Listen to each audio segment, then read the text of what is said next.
All right, call to order the community finance committee meeting on August 13th at 6:31. Make a roll call. Mr. Arvidas, Here. Mr. Brisbane, Mr. Kosky, Here. Mr. Davis, Here. Dr. Fiorello, Ms. Guerrero. Here. Mr. Imhoff. Here. Dr. Johnson, Mr. Kohler, Here. Mr. Miller. Here. And Dr. O'Neill. Here.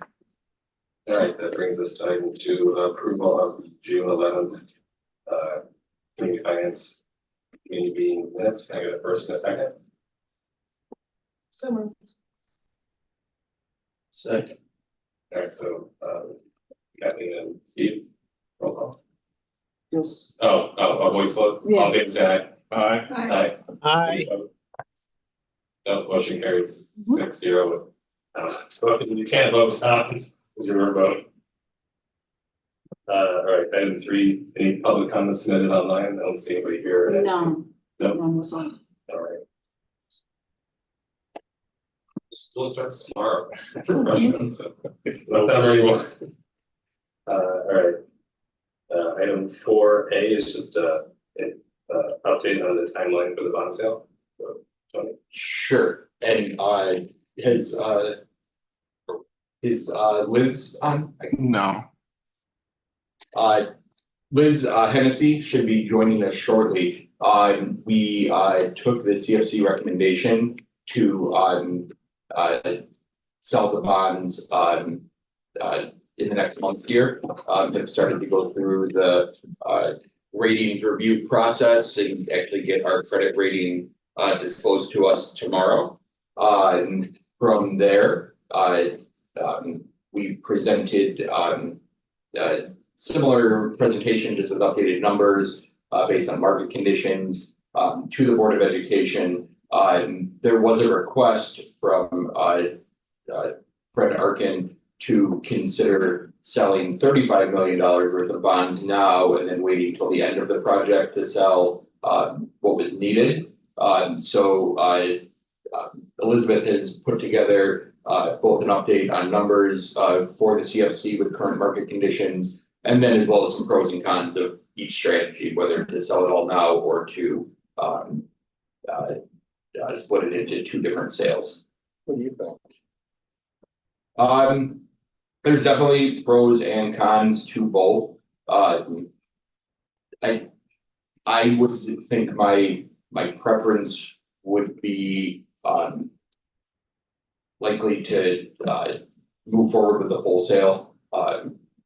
Just looking at some of this, I think could be swayed by how tomorrow goes, but if we hold our top level credit rating, I'd be nervous about a potential re-rating in a couple of years, seeing our fund balance go down to kind of the bottom. And then as well as it now being a second issuance in a short period of time, which may lead to some higher interest rates. There's no guarantee it could go that way. But I think there's definitely some risks that we'll highlight throughout the presentation.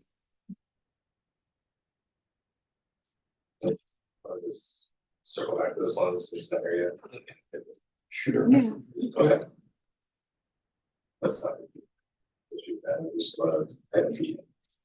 I would so right there. Because they're kind of related. Yeah.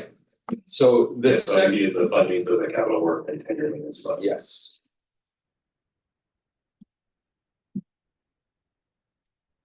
So what was provided to the CFC, just to give a little bit of background, we were as we were talking about topics for this month's agenda, we we're talking about, as we stop carrying such a high level of right, just got an email from Elizabeth that says she can't open the Zoom invite.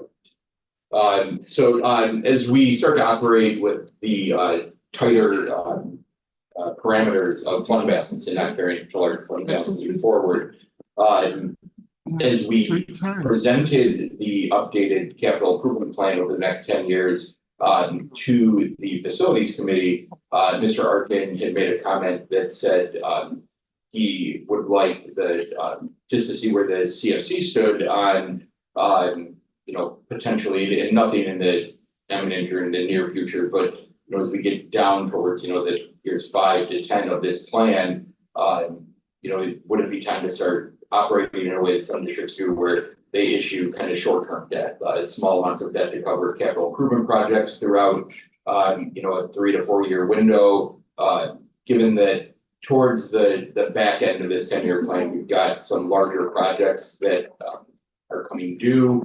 We're not looking for a final yes, do this, no, do that, but thought we at least introduce the topic today. And it was also brought up as we were planning this meeting that the CFC may not be familiar with what the really all goes into our 10-year capital improvement plan. So what we've shared is the most recent version that went to the Board of Education. This was the first year we've taken a different approach to our 10-year capital improvement plan.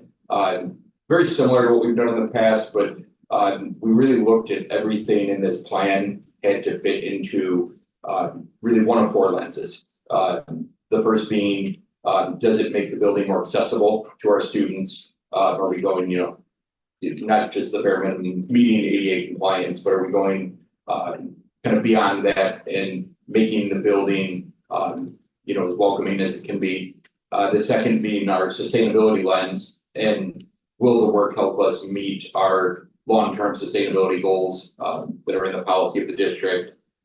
Third being what just needs to be replaced? Do we have mechanical systems that could be on their last legs, and we know that there's a lifespan that is now going to be expiring. And the fourth is what opportunities exist. If we're working in one area and say we're taking ceilings down to work on a mechanical system or put some new ventilation in, do we take advantage of things being open and new lighting or something like that?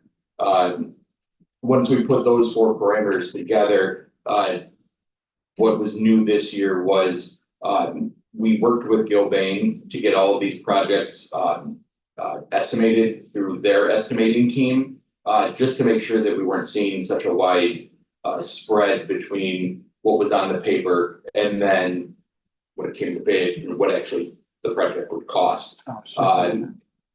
So this was a pretty heavy lift involving the business office, the buildings and grounds department, Gilbane and FGM.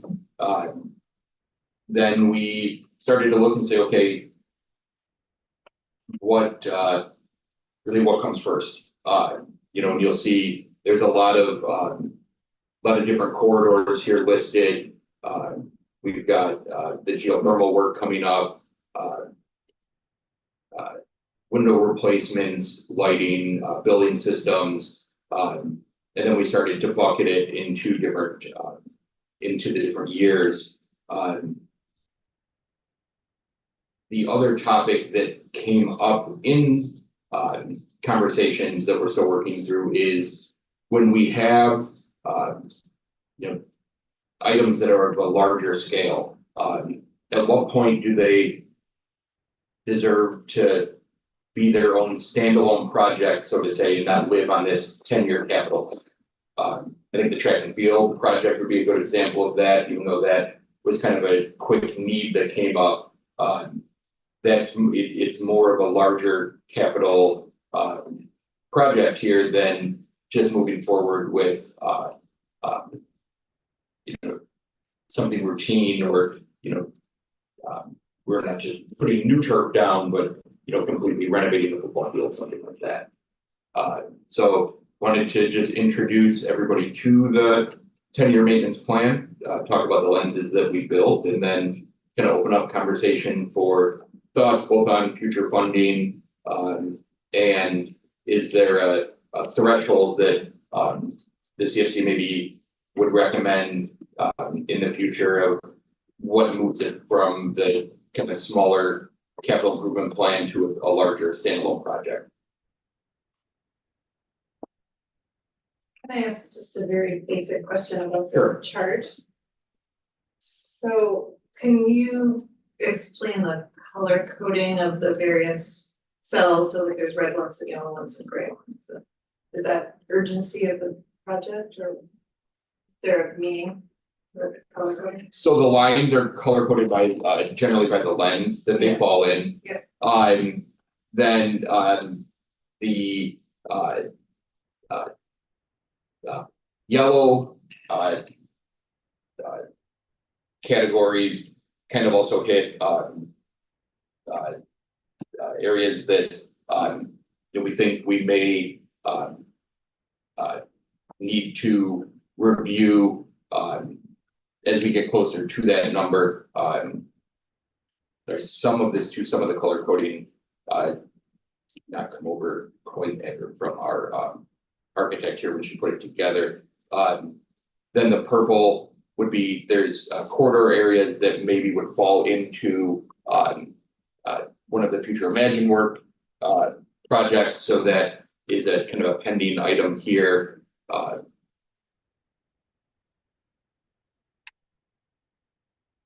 And then the lines themselves, the light blue is building maintenance, green sustainability. Peach tends to fall into accessibility, and then you'll see a lot of the projects kind of carry both sustainability and accessibility together. So if the numeric values are coded yellow, that means they'll probably need to be updated closer to the time of implementation? Yes, just to see if, I believe with that one, there was other work that we were monitoring to see if it would impact that and bring the cost down.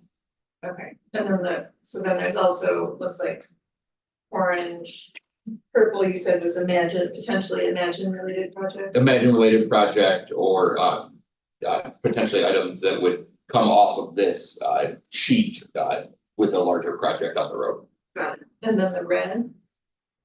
I need to recall the red's coding for FGM, and off the top of my head, I do not get that in front of me. Okay.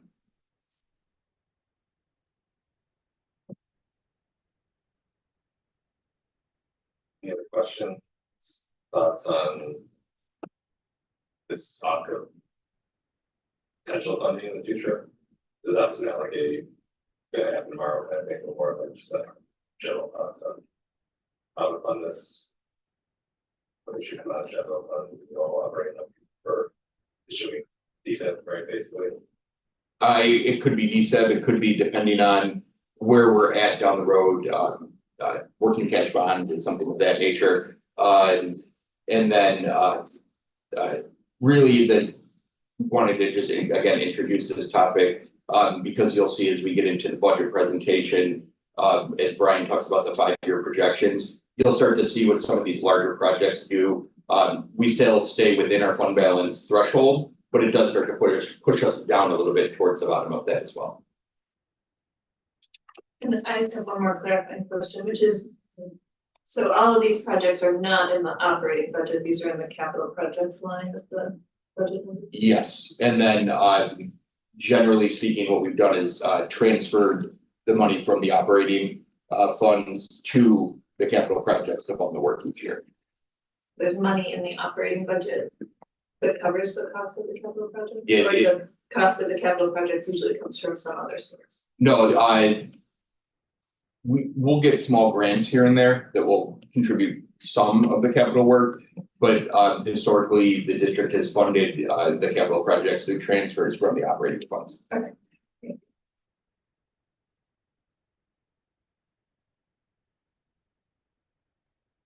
But that's limited, right?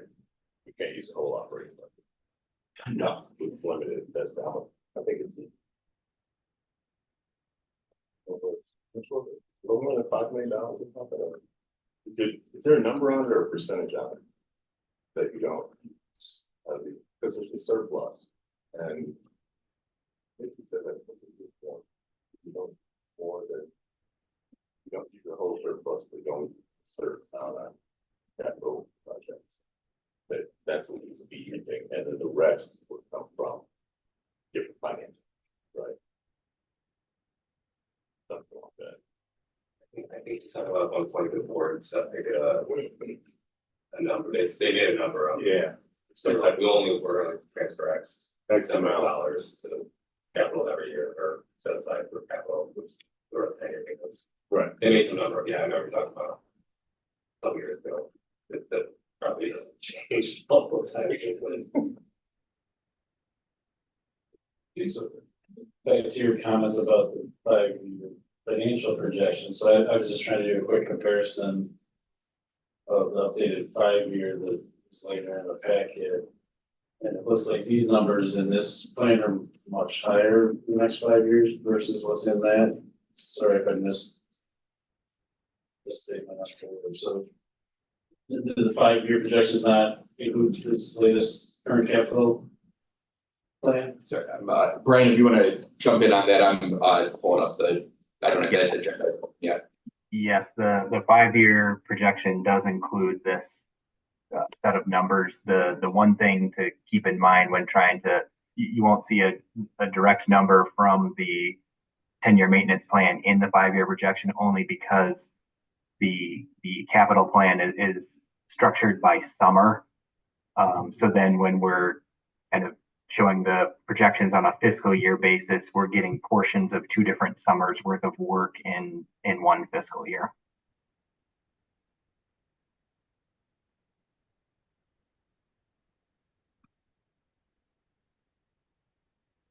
Okay. But you're saying that what is shown as a transfer to capital projects in that line should cover these, but yeah, I think I was going out through an additional year where you got a large $10 million amount, but that would be off the 5th year of the financial projections, so maybe they line up a little more closely than I thought. Okay, are you looking at the transfers line, Steve? Well, so I look right now, I've got the totals in the capital plan. First 4 years are FY 26 through 29, so it's 11, 15, rounded, let's say it's 25 million. And then, yeah, the transfer line, Yeah, so the transfer will end up being a little less only because we devote our corporate personal property replacement taxes towards the capital projects fund. So we can first use those funds to fund the project, as well as, you know, some whatever interest earnings we're able to earn within capital projects fund as well. And then the difference would be what we need to transfer from operating. okay, thank you. Sure. Okay, yeah, I see, yeah, that almost 2.5 million, that fills in the gap I was seeing, thank you. Yes.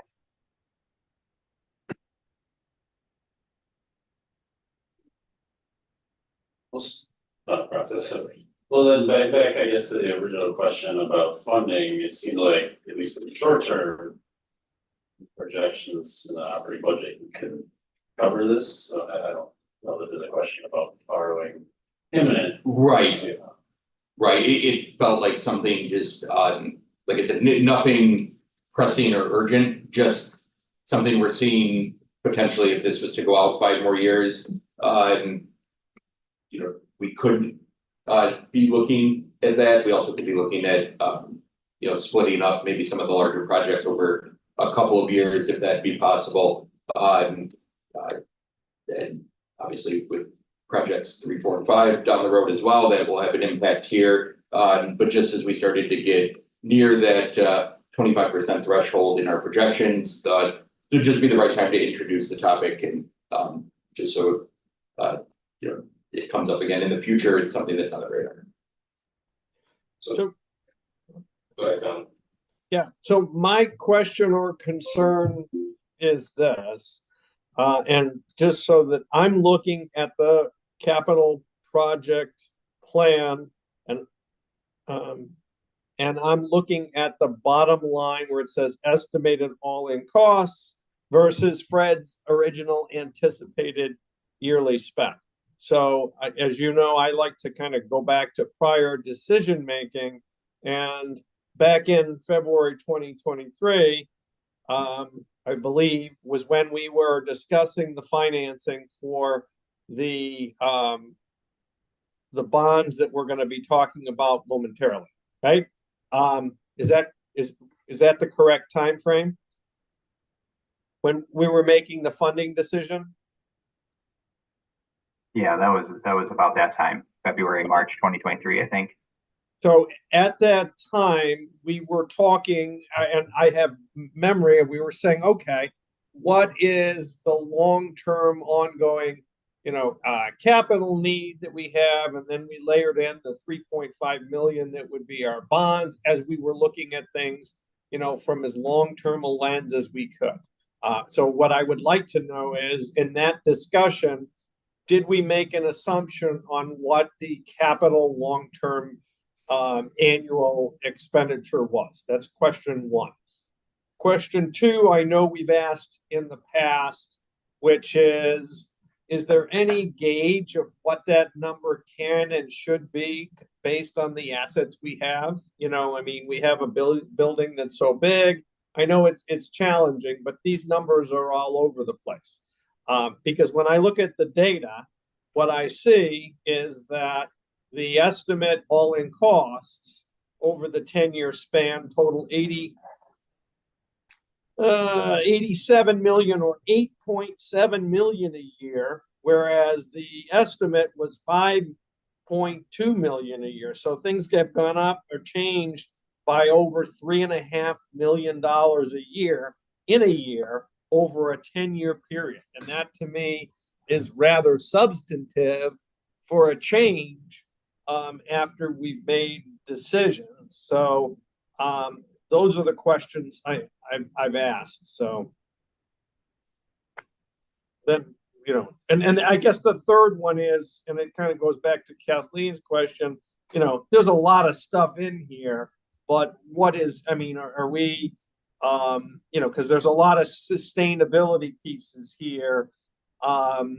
And this is great at listing it in line item deep detail, but how do we kind of summarize? Are we, throwing everything but the kitchen sink in here? Are we doing just capital maintenance, or are we really doing other, major enhancements to our facility? So I'll stop. No, that's a great point. And as we presented this final document to the facilities committee, that was one of their recommendations for next year, is to try to break some of this detail out. And I do apologize, when I was looking back today at what was presented in May, there is a summary page that kind of simplifies this a little bit, just takes a lot of the work and buckets it together in terms of what's an exterior improvement, what's a sustainability effort. I can email that out to the CFC, so you all have that. It makes this a lot cleaner, but also I think it does help to have the detail behind it of what goes into the work itself. But that is something we're looking at in terms of, this document kind of wraps up both, the needed minor capital improvements of the building along with some of the bigger efforts. And in the future, we'll be looking to try to break that out a little bit as well, just to make it a little bit more concise in terms of, what is driving, say, a need of the building from a, inside the walls, and then what's driving the need of the building to make it what our students need.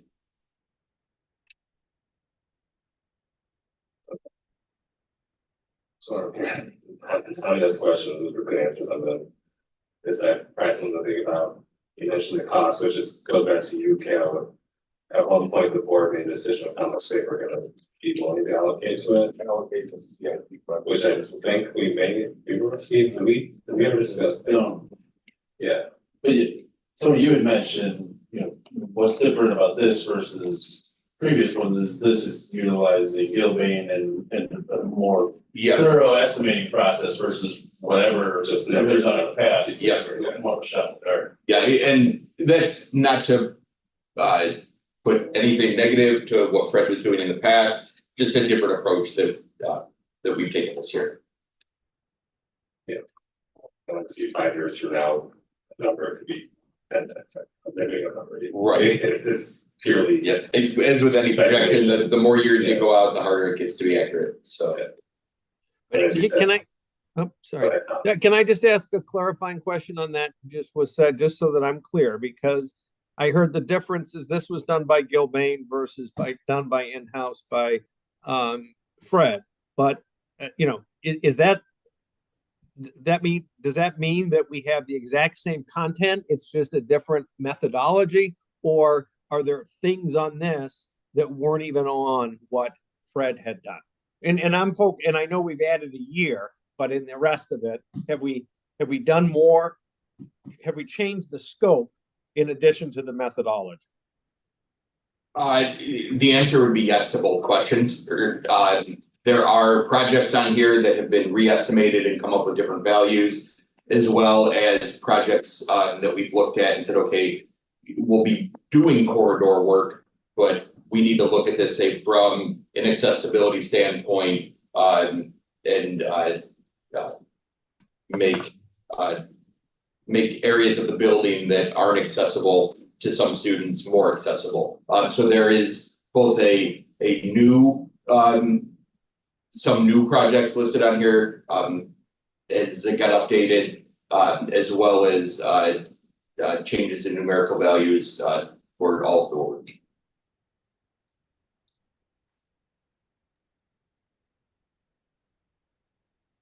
I think one other factor, Tony, you can correct me if I'm wrong on this, but I think I remember hearing as well that the previous version did not factor in a cost escalation percentage to the projects. It was more like, this is what it would cost us to do the project today, without thinking about, 3 years down the road, all the, inflation and costs are going to make that cost higher. Whereas this model now incorporates that as a line at the bottom.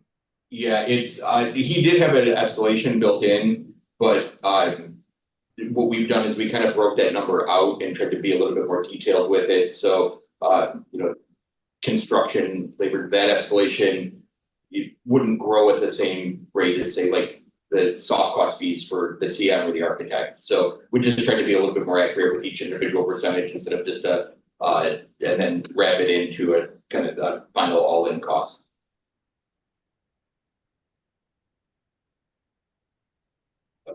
Anything else from you, Tom? No. Nope. Also, I will say, Tom, because I mentioned this the last meeting, you talked about like scope of the work has changed. I do remember an old thing that had something with the parking garage in 2020, and that's completely off this 10-year altogether. So the scope is obviously, items has definitely changed. Like if I pulled up like one from a couple years ago, I'm sure there's lots of things that have probably fallen off or been rebucketed. Like I don't think sustainability stuff was on here 3 years ago or whatever we looked at this last. And from my perspective, it's the exercise of reviewing the facilities and compiling this is more important than the bottom line total. You need some firmer estimates for the next couple of years for budgeting and the projection model, but it's really about ensuring that there's not something really big on the horizon 5 years out that you're not planning for, or that a bunch of things are going to come together all at once. And you're looking out far enough that you can shift things up or back a year and try to smooth things out as best you can. And once you've got a structure like this, then you're just updating it as needs change and as facility changes. And as our review before this goes, like we're looking at the 5 years and looking at this, and there doesn't seem any red flags like, oh, we need to cut back on. You might need to chip $2 million in 2 years off because it's not going to work or something like that. Like I'm not seeing a red flag like that right now. So. All right. I agree with your comments, Steve. I would just say there's an additional thing, which is how much you can stomach, right? how much we can afford of all of this work. So. Right, but again, to a great point, there's no need for course correction in the short term. I think I think Tony mentioned phases 3, 4, 5 down the road. Once we get through project 2, then you're reevaluating all of what's on here versus project 3, and then it's a conversation of what are our priorities, how do we fund it at that point. But stay the course. Okay. Would the actual capital project decisions would be made annually a couple of years out? basically. You would decide in a given year, what can we afford this year and what do we have to do, what do we, What expires, what's needed, Yeah, it's, the priority. so the way this works is we similar to a budget, this gets updated every year. And it seems like we realign projects based on kind of a need basis. And then the projects for that year are then brought forward for the Board of Education to vote on and approve. And the plan itself is presented so they know kind of what the long-term outlook is. And yeah, you're kind of planning one summer at a time, that, like, how much work can we get done within the, 8 or 9 weeks that we have next summer. That drives it more than the budget sometimes. Yeah. Then I did notice Elizabeth was able to join us, so if we want to circle back to item A and she can walk us through our updated timeline. And then we can go through kind of the pros and cons of the two scenarios that have been put forward. Good evening. I apologize for the fumble on this Zoom to start. So let me share the presentation at this point. Yes, this comes. Can everybody see the presentation? Our mic is low. Yes. Great. Yes. Elizabeth louder. She has to make it. Hey, Um, Elizabeth, you're a little low. Would you need me to speak up? Okay. Turn your volume Turn your up volume up if you on your can. microphone. I am doing that, you bet. Is that better? A little bit. A little bit. There's a special Zoom microphone that I'm missing. Well, I'll speak loudly and please let me know if I need to repeat myself. So quickly, I want to share the market update. Today, we had a good number come in on the producer price index. It was lower than expected. So that is good news for the market. And tomorrow we'll have CPI, but rates have come down. The last week when Chairman Powell identified that he would reduce rates by a 1/4 point in September, and that, the market actually built in 3 rate decreases. Then last week we had some better employment information and the market reversed itself, but overall we're lower in rates than we were last time we met. This is the Treasury rate. This is on the investment side, and those short-term investment rates are still higher than tax-exempt municipal rates. So, as you know, we're looking at financing Project 2, 44.2 million of fund balance, 12.5 million Imagine Foundation donation, and 45 million to 80 debt certificates. So given the drawdown expenditure schedule from Gilbane, it appears that the district will meet one of the exceptions to arbitrage rebate pretty handily. So you will be able to benefit from the investment of the proceeds in taxable Treasury securities and earn more interest than you're paying on the bonds while the proceeds are still not spent. So the district asked for a comparison of issuing all 45 million to 80 here in September versus splitting the issue where we'd issue 35 million in September of 24 and then come back at the end of the project draw schedule and issue the remaining 10 million to 80. The idea being that if the Imagine Foundation comes up with more funding than estimated, the district could downsize that last debt issuance. So here's today's update on the 45.28 million issued all at once, closing September 10th. The annual payments are $3,225,000 on average. All into interest rate 3.82%. And the total interest cost over the life of the bonds is estimated at 20,774,253. If we, Those are not the same numbers we have in our packet. We have 2546,906. And 3.79 is the, Yeah, so, this request, was kind of hot off the press to take a look at the, split funding proposal. So, this had to be, crafted, pretty quickly in advance of the meeting tonight. I can email, this updated version out to everybody, so you have that. right, I think you have the version that was shared with the board last Thursday. Okay. So, anyway, this is the first time, we're looking at splitting the issuance up. The board, requested this subsequent to the meeting last Thursday.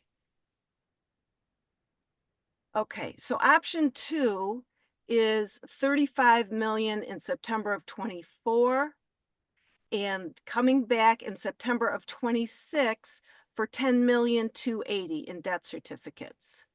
So here you can see we're splitting the issue in 2 pieces. We're going out 20 years with each issuance.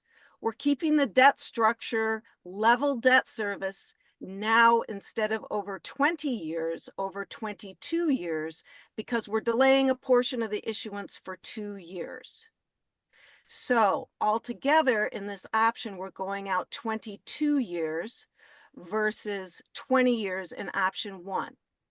The annual payments are lower, and we're keeping the interest rate assumptions exactly the same between each of these options so we can compare apples to apples.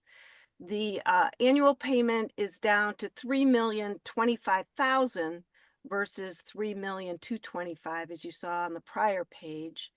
And the total interest cost, because we're going out 22 years, is higher by about $1,757,000. Okay, so that's a comparison. I'll get to summary statistics on these 2 options in a minute. Just a comment about the investment earnings, because if we split the issue in 2, that will be impacted as well. As I mentioned, the district meets one of the exceptions to arbitrage rebate. In general, arbitrage profits where you earn more on the return on the investment of proceeds than the rate on the bonds. Typically, that needs to be rebated to the IRS after 5 years. But if you meet one of these spending exceptions, that is, you can keep the excess interest earnings. So for this analysis, we're using the 6-month rate of 4.82 on the Treasury side, which was the same thing we used at the board meeting last week, reflecting the average 6-month T-bill rate.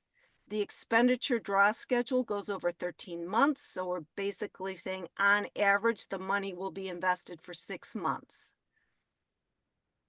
So again, just to review, the 18-month spend down exception, which the district meets handily based on the current drawdown, requirement is to spend 15% of the proceeds in 6 months, 60% in 12 months, and 100% in 18 months.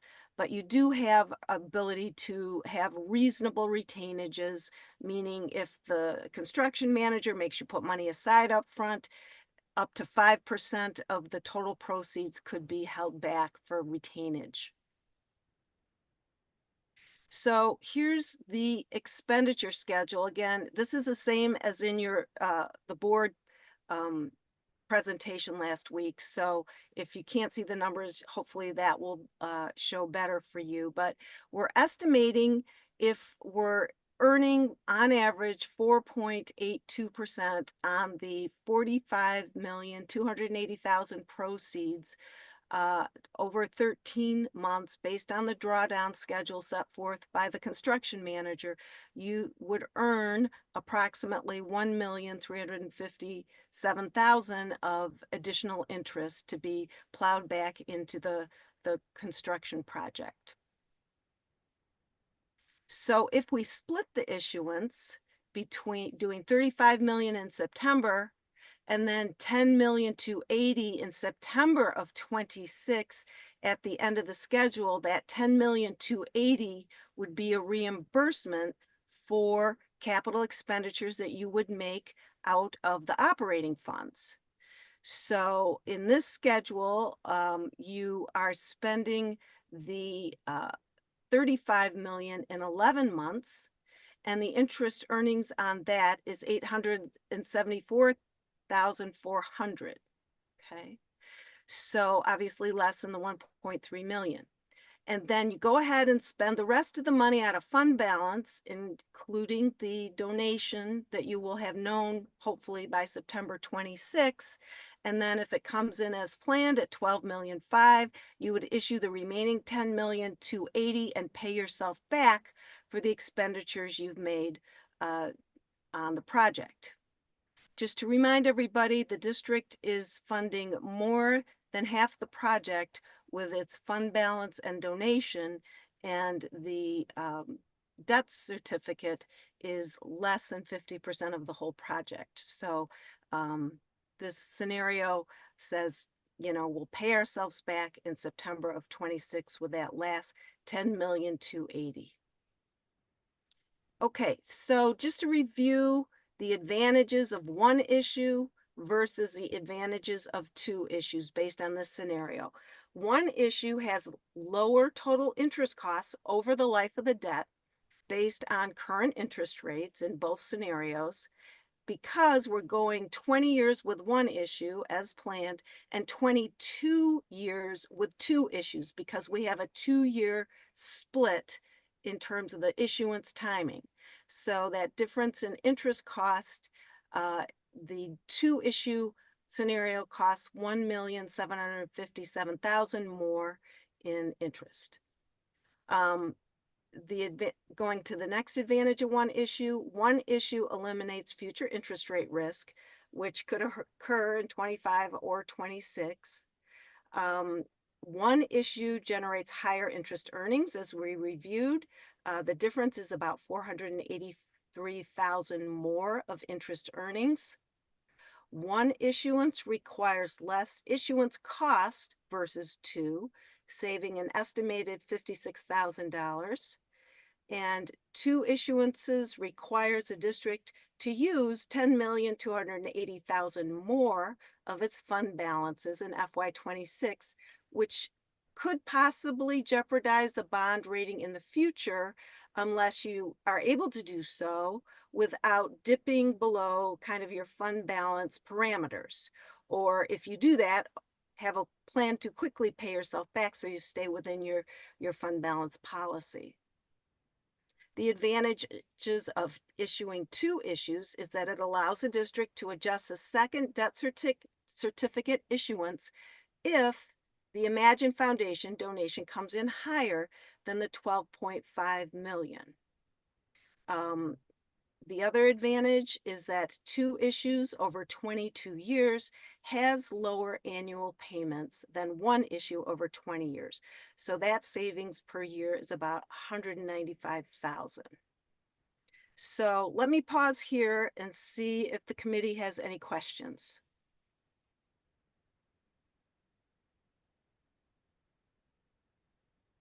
Doesn't look like My question, Let's see any questions. The town has a question. yeah, I just, the last bullet point under advantage one, is that just a timing issue? Yes.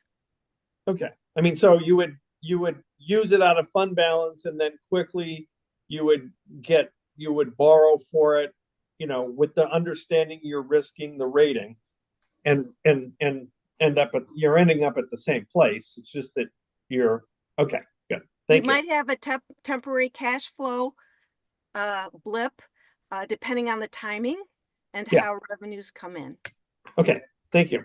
The other thing with the timing that could come into play, I would be, I would be a little bit nervous about if the if we fell below our fund balance policy threshold, what that could mean for our ISB financial profile score, depending on when the debt was accrued back by the auditors. So what's happening tomorrow? Tomorrow we got our bond rating Yes. on the same day as CPI. It's kind of impossible. We've already done our presentation. Okay. So it's tomorrow we just hear the results of, the presentation to the rating agency, and they tell us what they've determined. What rate would we could get? Yes, well, what our credit rating is, so. Okay, so they're not gonna tell us what rate we're gonna get. We'll No. just be the AAA type of thing. Okay. Tony, I have a question for you regarding this because it's in the right-hand column. Can you just confirm? Because it talks about the $12.5 million.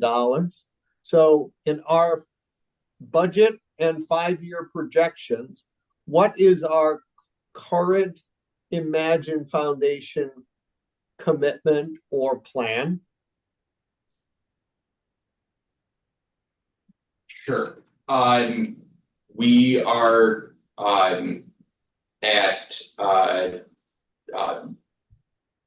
12.5 million for project 2, and then in our there is also not in this 12.5 million, so it's not double counted.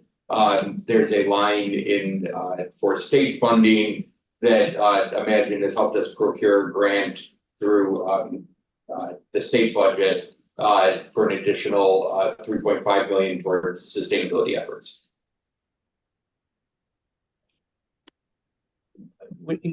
I'm not clear. You said not double counting. So if you take the 5-year, the budget and 5-year projection, how much in total is in it? Including that $3.5 million, which, Imagine kind of coordinated, right? It's being funded, directly to us, but is it 12.5 or is it a different number?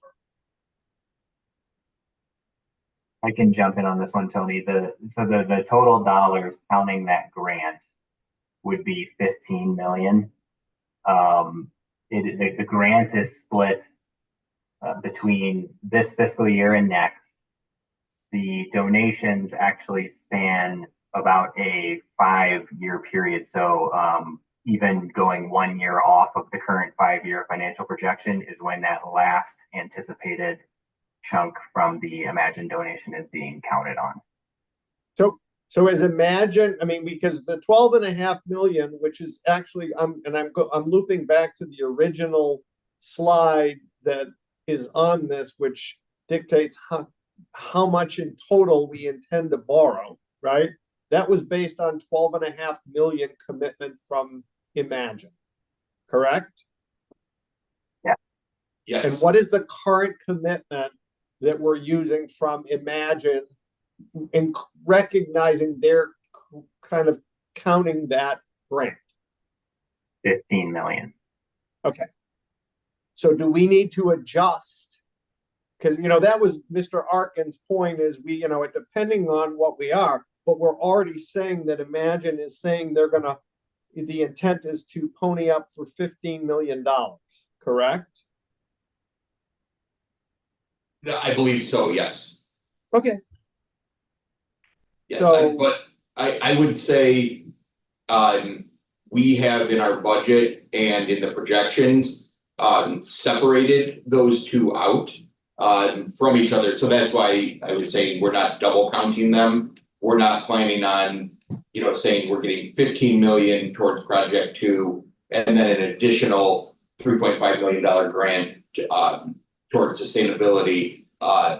So for our purposes, they're two standalone items within the budget and the projections. So I do not believe at this point we would need to adjust. The other thing with the 2 debt issuances is, because of the amount of time that those donations are spread out over, technically by 2026, we still won't have a a solid number of, you know, this is what we're going to receive from the foundation, because there's still going to be, you know, 3 additional years that those donations are potentially coming in according to what, you know, they're estimating now. So that's kind of another piece to this puzzle is, you know, even waiting an additional 2 years, we don't have a solid, you know, 100% guaranteed number that we're relying on. Yeah, I'm just wanting to make sure that the numbers that we do have are in sync. That's all. If we're changing, are we changing it universally? That was in, you know, Fred's question really was, you know, what happens if we get more or less from Imagine, right? And that was the reason for the 2 tranche, which is what this is about. But forgetting even whether it's done at 1 or 2 issues, what I'm hearing is the Imagine number has been changed to 15 million.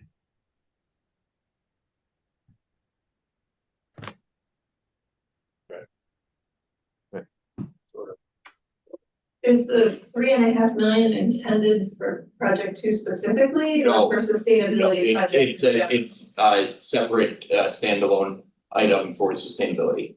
So that 3.5 million isn't part of the total. It's not earmarked for project 2. Correct. That's why I was I think trying that's to the outline that we're treating it as its own standalone item to in the budget, but I know that you know, Imagine definitely from a publicity standpoint should be able to tout what they've raised and their efforts in procuring this, but that number will not go toward project 2. Because it would go toward those other sustainability Yes. projects in the capital plan that we just looked at. Yes. So then it would not decrease the amount needed to borrow to cover the cost. That would increase it. It would be the I mean, same. if you do the math, if it's 15 million that they're committing to inclusive of 3.5, and 3.5 is geared to something else, that means their new commitment is 11.5 versus what we're using is 12.5. Correct? I'm just trying to make them balance, that there's some degree of consistency, that's all. Is it 15 or 16 million? The 12.5 plus 3.5? Yeah, it's oh, Brian, go ahead. Yeah, I was just gonna say the number we're working off of is 15. So yes, if we were to take the 3.5 million from the grant and say that is earmarked for something other than project 2, then Tom's point would be right. That when we're looking at 11.5 million of donations specifically for project 2. Outstanding. The total donation. Yeah, and that's one thing that, and Brian, I don't know, if you have any insight on this. The one thing I'm unsure of at this point, is if that number, how do I say this right, includes the $1 million that they donated last fiscal year, or if that's just moving forward. That's where I'm just not entirely sure right now. Well, if I add the numbers up correctly in my head from the 5-year plan document, counting the million that's in last year, the tentative budget in the 4 years after, I come up with 11.4. And then Brian said that there's still some in the year that's off the end of the projections, potentially too, so I don't know where that would put us. Okay. Maybe the numbers matched all of them, would be year off the end, what it is. He's basically saying all these numbers with the 1 last year, so we already got plus the 5-year plus 1 more year on. That total matches 12.5. Yeah, I'm pretty sure that's what Brian was saying too. There's a year off there. If you add them up, there's 12.5. So, I mean, I think there are 2 different issues, you know, being that I'm probably bringing in. One, which the committee can opine on, which is the slide shown, and the ask to look at whether we borrow once or twice, etc. And then the second issue is that what we borrow, you know, is based on what we know in with the Imagine number and getting that balanced. You know, however, whatever the thinking is, you're doing it based on a point in time, right? So,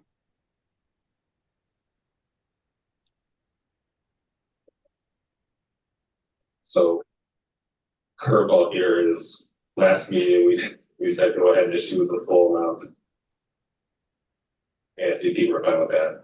Now, Fred is saying, should we issue 35 now and the rest later with his magical mirror assumption that maybe we'll get more money in the next couple years that we don't know about, which that's the big, that's a what if, I don't know. In my mind, we've only got $1 million and that's the only thing I can assume is hard cash at this point. You have a projection of what we're gonna get in the next couple of years? I still don't know. Yeah, I appreciate Elizabeth turned some new numbers around really quickly for us. Yeah. But it's, yeah, I'm kind of in the same place. It's more interest, it's less interest earnings, and it's higher cost of issuance to split it into two. All for the wish that we don't need to issue it all in 2 years, but based on this, initial schedule shows that we're still be expecting lots of it many years beyond the end of the project, so it just doesn't seem to me that makes a lot of sense. And there also could create that cash flow bond rating issue. I would agree, yeah. 2 years ago, no one knew where interest rates were going. Today, everybody, including the Fed governor, says they're going lower. So if we're gonna split it into two, give us a scenario of what interest rates will be at the end of the year. They're already gonna be a quarter point lower, and they're saying maybe a half point by the end of the year. So we should have had that scenario presented to us today. Just so that we could take care of this, because we haven't been investing well, and I would like for us to borrow better. Because we're paying advisors, we're not shopping around, the same people are coming to visit you guys, and this is a lot of money. And this is a lot of interest we're gonna pay, so we need to be, we're all taxpayers here. And if something goes wrong and we need more money, gonna be all types of referendums and everything around here, so I think we just need to be conscious of, is this gonna be a cheaper situation? All that was brought to us was fees, and you said you didn't know what the interest rates would be. You know what the interest rates are gonna be, you have an idea, and you need to express that idea to us, because we're your clients, and this is a big ticket item for any school board. And we need to make a decision and pass it on to the board so that we can all be better. Investing and borrowing.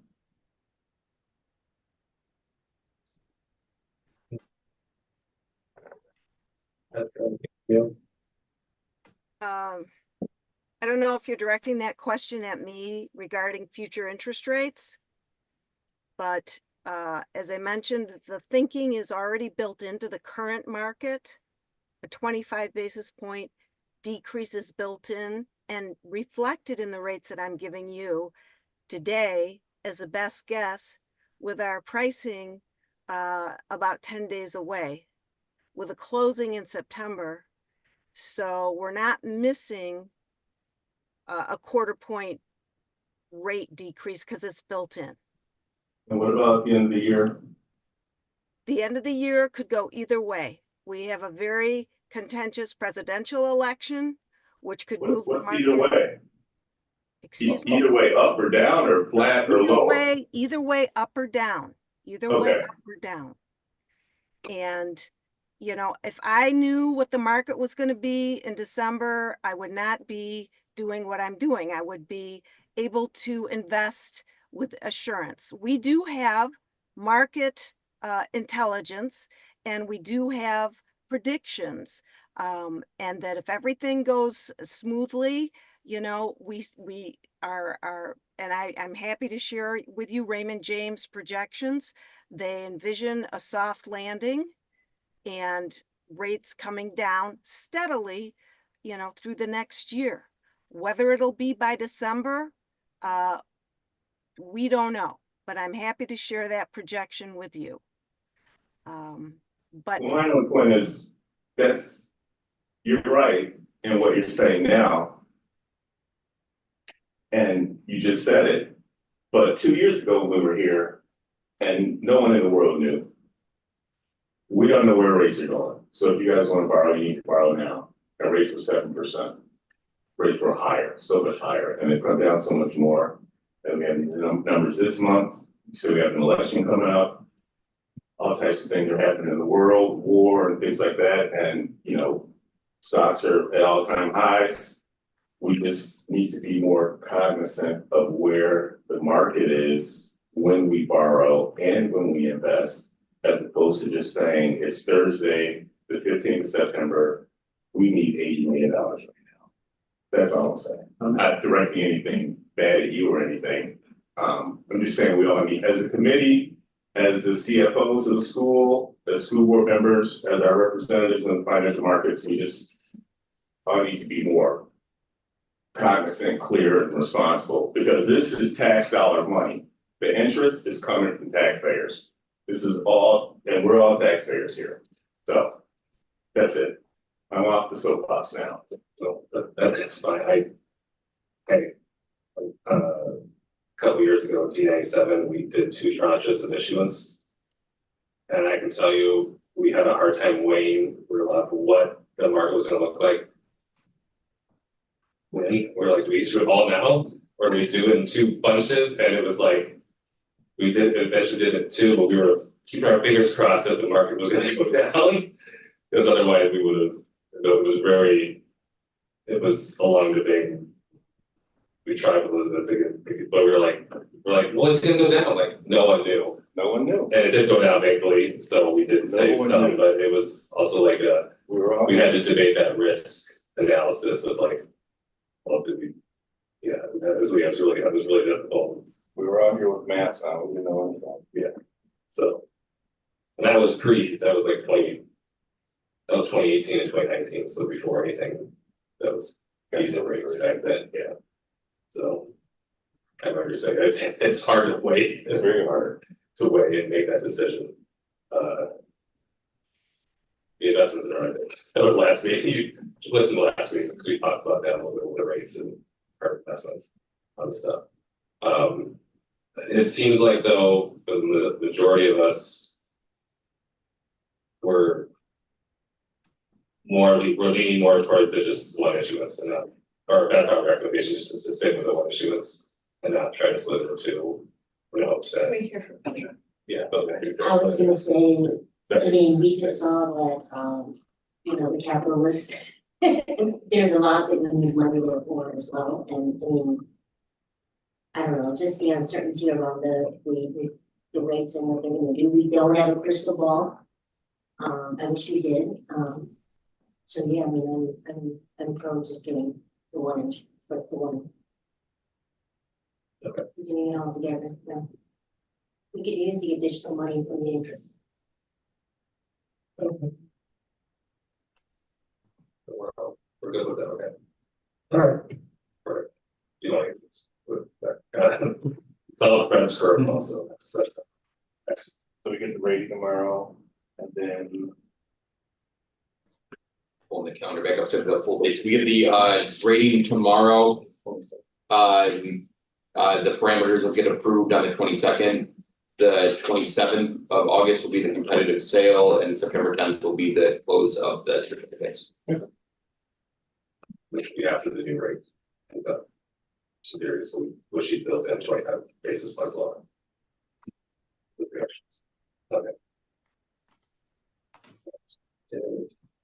So. Item C, that. C, yep. Yeah, but. We'll turn it over to Brian for our tentative budget update. Oh, thank you, Elizabeth. thank you. Thanks, everybody. Have a great day. You too.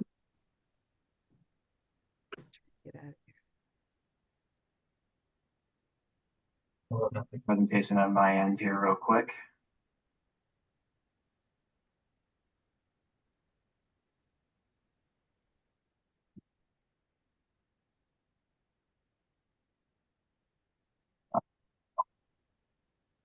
You guys can see it on your end, correct?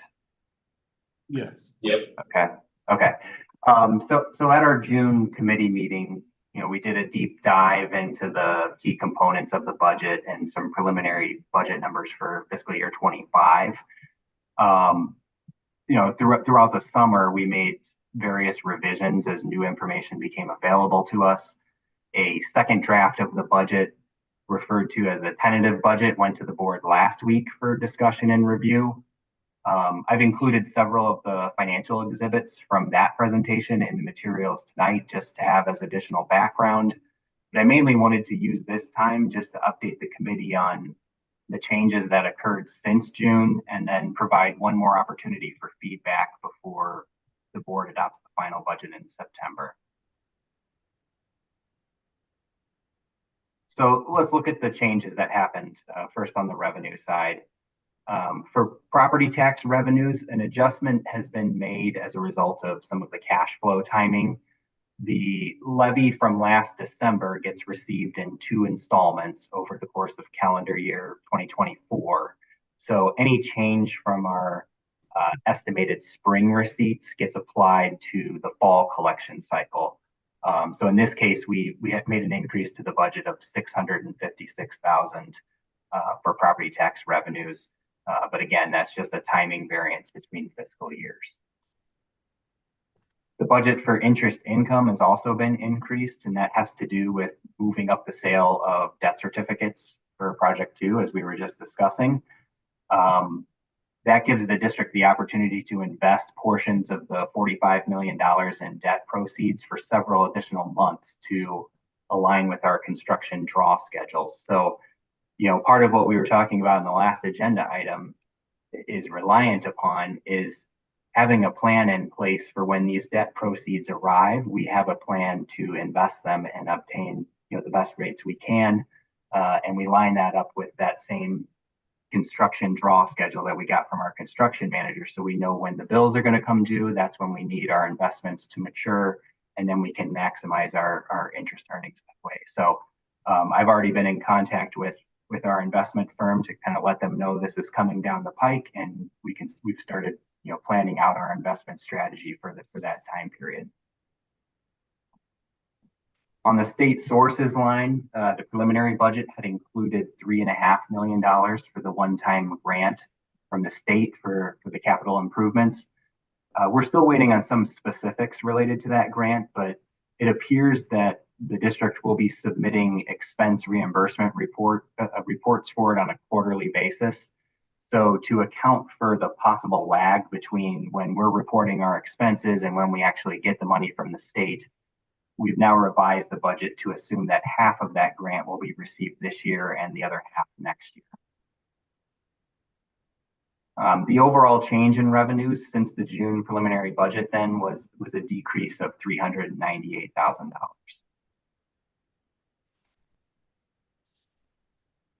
Explanations for the expenditure changes have also been itemized by category on this slide. For salaries, turnover in staff and the removal of some redundant placeholders resulted in a decrease of $130,000. This is another number that will change again prior to September. We run our first full staff payroll here in about a week and a half. So when we do that, we also complete a reconciliation between the payroll and the budget just to kind of remove some additional contingencies that may have been in place in earlier stages of the budget. Our employee benefits budget also decreased. In health insurance, we saw some budget savings as new employees opted for less expensive insurance plans than anticipated. And we also have several retirees that will become Medicare eligible during the year and drop off of the district's insurance coverage. And then the third thing mentioned here is, we made a revision to the estimate for our 403B matching contributions. Initially, that number had been too conservative, so we brought it down to put it more in line with the actual experience that we've been seeing the last couple of years. Purchase services budget went up $166,000. That's mainly for facility rentals and increases in the property and liability insurance premiums. In terms of the rentals, there was two things mentioned here. Our site special education program will remain at the River Forest Community Center, but we're now operating that program under a traditional lease agreement as opposed to a joint agreement for shared space usage. So we had to add a lease payment into the budget. We also had to secure an off-site facility for advanced placement exams this year because of the Project 2 construction. We just didn't have the capacity to be able to hold that testing within the building. The next two lines are for construction and debt service. Together, they increased about $1 million. But you know, as with any budget, as soon as you publish information, it becomes outdated. And we have received information within the past week that indicates that both these numbers will be lowered again before the final version of the budget. On the construction side, most of that Project 1 remaining balance that's shown there, the $234,000, is related to contingency. And we're hearing that only about 30,000 of that amount is expected to be paid out. So that number will be coming down again before September.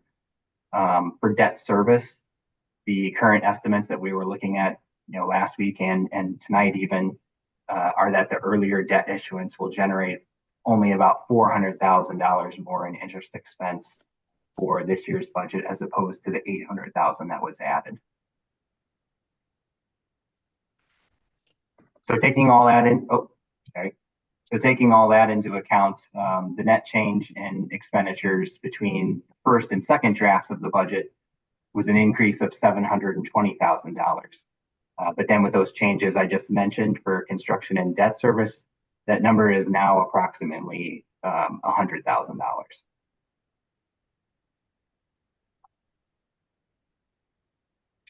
So here's an updated look at the impact of the budget on the district's fund balance. Our primary focus is always on the operating funds in the top half of the slide. And you can see highlighted in green that the budget currently projects that we'll finish the year with a fund balance of $68 million, which equates to 75% of operating expenditures. And just for reference, that's down about 0.25% since the June version of the budget that we were looking at last meeting.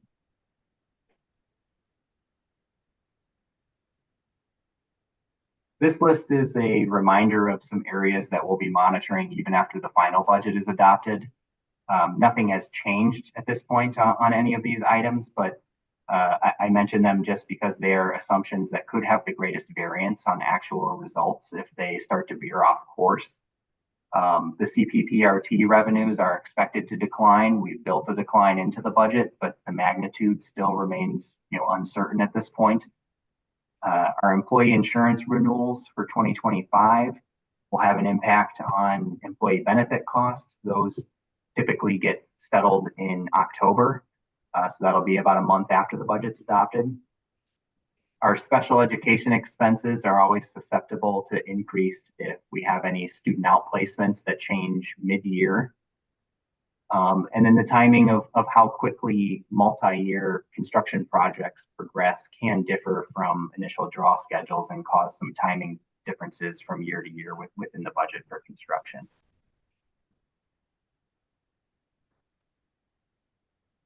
A quick update on our 5-year financial projection. Really, there's no significant changes to report here. The main storyline, you know, remains this significant drop in fund balance in fiscal year 26, going from 75% to 35%. In that year, our debt proceeds would be fully spent, and we would need to transfer money from the operating funds to cover the remainder of Project 2. So that's the reason for this outlier here in fiscal year 26 on the total transfers line, showing $42 million going out from the operating funds and into our capital project funds. Fiscal year 26 is also the first year when the operating fund balance finishes within our targeted fund balance range of 25 to 50%. And then it's expected to stay there in the subsequent years of the projection. So all of the fund balance percentages you see here are within 1% of the model that we looked at during our June meeting.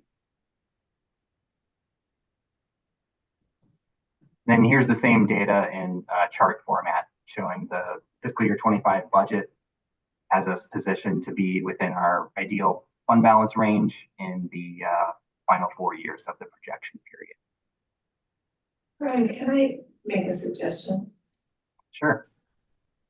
Could you, when you produce these charts, which are so helpful to look at, could you date them so that we know the date of that particular chart was produced, just to be able to go back and look over time at how this graph is evolving? Absolutely, yes. Perfect, thank you.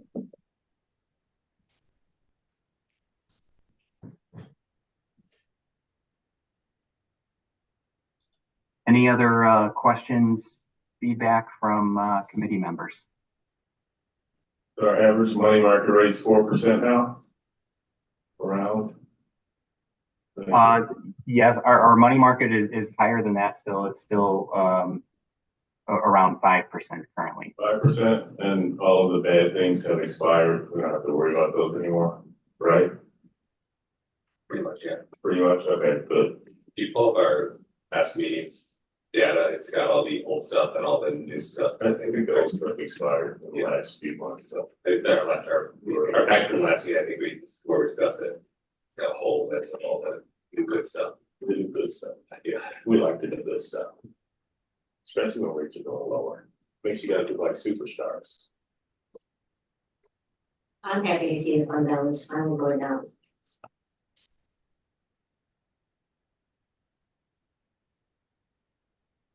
Any other comments?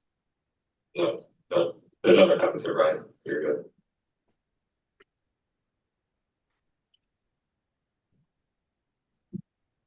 Great, thank you. Can I, Brian? Yeah. Can I just, I want to share a couple comments that I raised with the board, and I just want to see which might be applicable for the CFC. Okay. So, as I look at this budget, the tentative budget, and just for the record, I'm sharing my personal comments and not the comments of the board as a whole, so that my peers here can understand.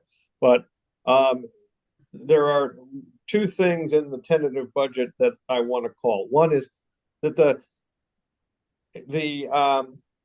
budget shows a 9.1% increase over year, which is concerning to me.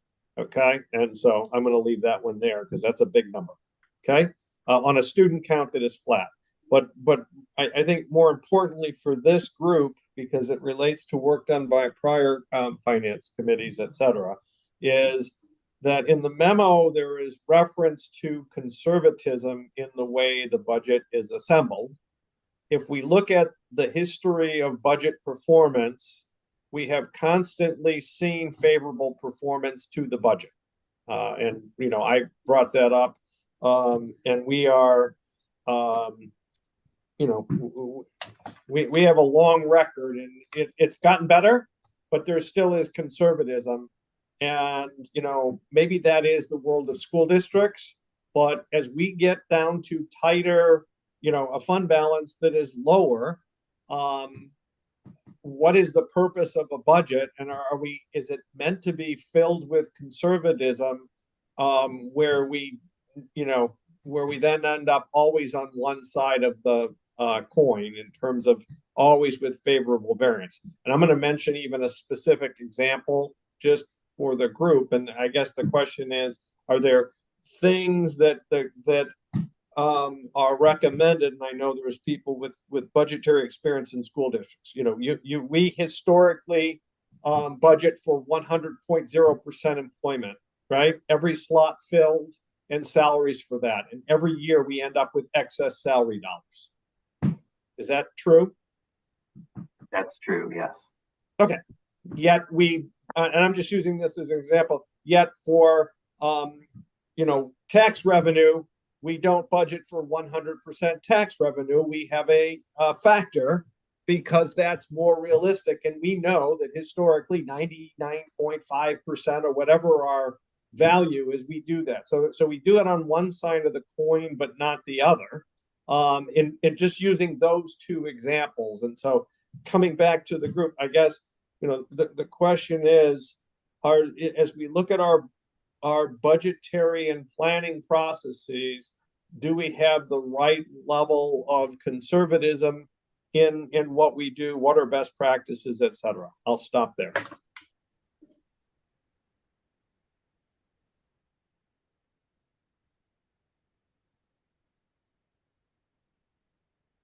I will agree with Tom that as the fund balances get smaller, budgeting more accurately becomes more critical. Yes. It probably would be beneficial for the committee to review one, and it doesn't even necessarily need to be final audited numbers. If the audit isn't gonna be, done for months from now, but to see what you think are your tentative final numbers versus budget last year, and see if we have closed that gap at this time. So I think you have gotten more accurate in the budgeting in recent years. But that does become more and more important. Fund balance percentages are approaching 25%. You could take a look at some history there, right? Like, which areas have we been?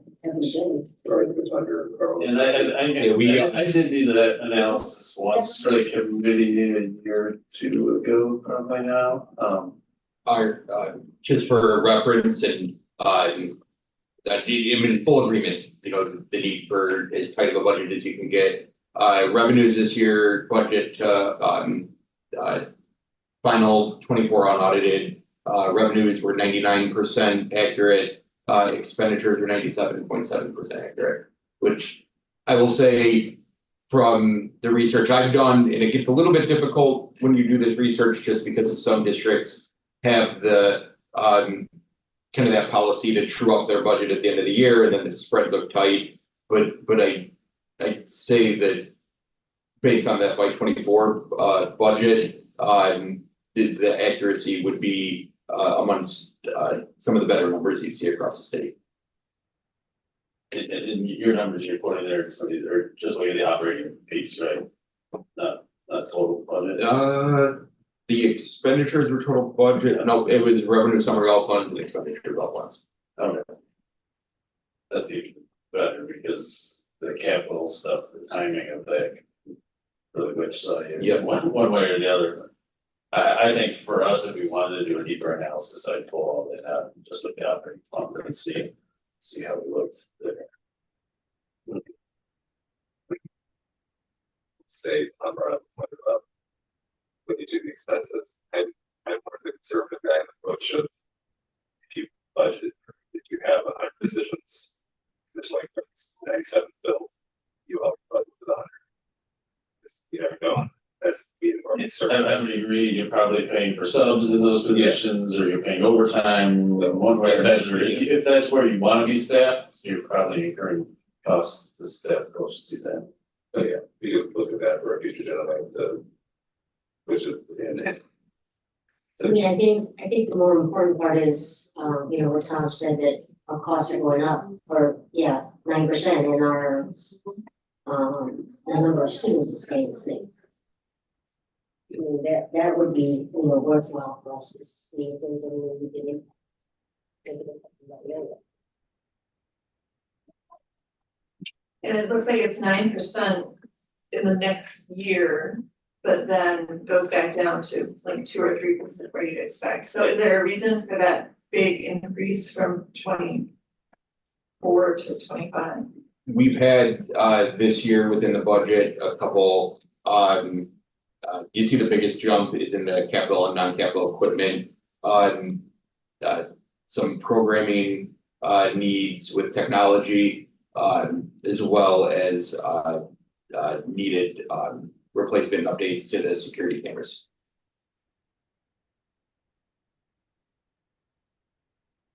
and 9% of that, that's what it was going to change from prior year actual. Yeah. So that's not budgeted, the budget, that's the actual last year, which is still noted, correct?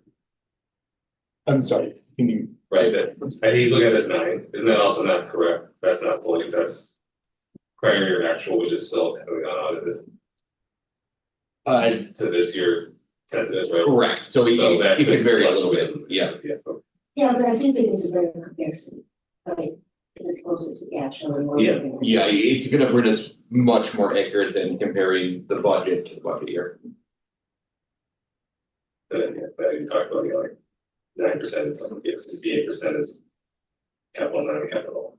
It seems like the higher percentages are not the salaries, which is the employees, which relates to the ratio. It seems like most of the stuff is, that's driving it is the stuff that's not maybe specific to the student population, potentially. So maybe a deeper dive into what each of those pieces are and examining them more closely on what's going on. Like, is bus fees going out of control, or is purchase services, what's the purchase services that are going out of control? And again, just to shed a little bit more context, we do have now a lease that is being built in for our offsite site program for special education. That's the transitional adult program in special education. Since the RFCC will no longer be hosting daycare on site, then we have to pay to lease the space over at the RFCC that our special education program uses.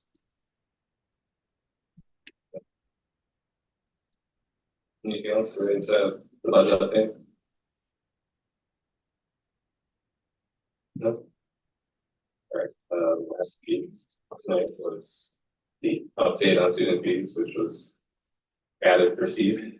I appreciate that. Just as the parent of a sophomore who wrote a big check, I was just kind of curious what the board's position was on student fees. So I appreciate seeing the agenda item from the last time they discussed it.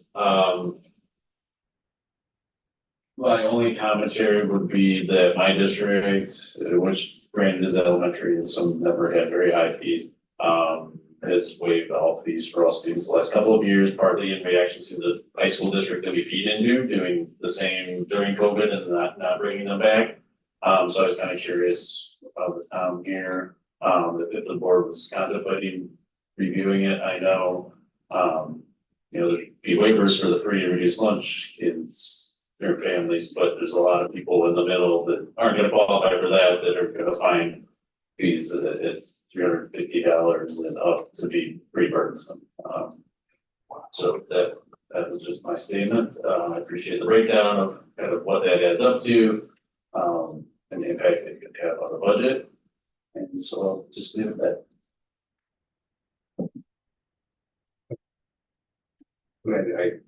I did pull, I didn't bring it, I didn't include it, but I quickly this afternoon did pull. Even as listed in whole, our comparative district. Most had roughly the same. I'm assuming this, I don't know what this list, it's like Maine Township, Niles, Northfield, Kinsale, and Lake Park, those sound so like our comparative districts. A portion of them, Yeah. there's a bigger. I can't, yeah, or and Lions. They averaged it out. You just, I think try to figure out, you're a sophomore, take driver's ed out. Okay, I will tell you, driver's ed, we were actually one of the cheaper ones. People were actually like $450, $350. Or three, yeah. We're for grade school, 300. Yeah, well, no, that was driver's ed, no, he's could be the sophomore. Right. So I tried to separate that out, and then, other fees, I was like, it was really hard, some of these schools like break it out to like Lions Township, it's got like 6 different line items, they break it out by textbook rental versus Chromebook, so I couldn't really add it up, but yeah, it was the only, so off the list I found, the only school district that waived it this year, and it was only for this year, was Niles High School District. But then I looked into some more research, it's because they took a larger increase in last year's levy, and all the people were upset about it, yeah. They have So, giant amounts. yeah, so they were like, well, maybe, yeah, but it seems like the most in our, at least in our comparative, we're still charging about roughly the same fee in comparison. But something to think about, because you said it's what, Yeah, it's something. $1 million a our- year, so. It's something that our budget committee and then our board talks about every year, and so I'm just kind of curious what the process was here and how often it got reviewed. So, yeah, thanks for that memo, that'd be very helpful. And how you come up with the numbers and all that stuff, so. Then we didn't else, any other comments on that? I only have my personal comment. I don't have any kids in the school district, so I always feel like it's like a user fee for parents. I know, don't get mad at me, but it's like a user fee, like it's kind of like an ode to like, hey, because you don't have kids, these folks have to pay for their kids being in school. And that's just. Totally get that perspective. Don't get mad, but yeah. My property tax bill might feel differently. I pay that too. I know. Also being here. Yeah. Yeah. Understood. Good. Yeah, appreciate it. I have a chance to have a conversation. Yeah, that's fine. No other comments about that. Something we can look at, maybe consider in budgets. If the board ever looks, that's something I'm gonna need to see that they discuss the fees every year, so maybe we just weigh in. And think what that will look like and stuff like that for budget purposes and all that. Yeah, and I don't know, we need to review it every year if the board Doesn't want to. feels like, right, that they're comfortable with their, you know, current condition on it. Happy to weigh in if they're looking to evaluate who's doing things differently, then it would make sense to come to us. Yeah, that's fine. I will say, your email, like, came like 2 weeks, and like, I feel like within the last week, because everyone was paying their bills, it was a big discussion online. Oh my gosh, this is so much. Only complaints here though, not elementary school, I don't care about those fees, so they must be pretty low. I don't think they've asked me to pay the 97 yet. Oh, okay. They're half of that, huh? I think they would, yeah. Substantially less, yeah. Oh, that's a lot of us classes. I think it's 300. Those are half for that Apple stuff. Everybody gets the Apple. Yeah, add that. Yeah. All right, item 5, any future agenda items that anybody wants? You can also email, I see the updated fees, email that like a couple weeks ago, and then I had, when we met, we just got the edit that. Any other ones that you can think of, and that were not our normal list of things? No, that aren't already on the list, but is our next meeting gonna be the, you know, the levy conversation then, probably, maybe on the calendar. Nothing, no. Well, if you think of something, just email me or Tony or Lisa, one of us, or we can add it to the list. So, right. Greg, can I ask, I want to make sure, regarding the discussion that was earlier on the debt certificates, et cetera, there was the presentation of the borrowing twice or borrowing once. I'm going to be, we're going to be asked to kind of report back to the board on any discussion. So I think I heard that a majority support the single tranche. Am I hearing that correctly? Yep, correct. Okay. I didn't quite hear the final thing, so I just want to make sure I'm hearing the voice of the committee loudly. So thank you. Yep. All right. On that note, can I get a motion to adjourn? Motion. Second. All right, Cal and Steve, all in favor, say aye. Hi. Any opposed? Nope. All right. Have a good night, everyone. Thank you, folks.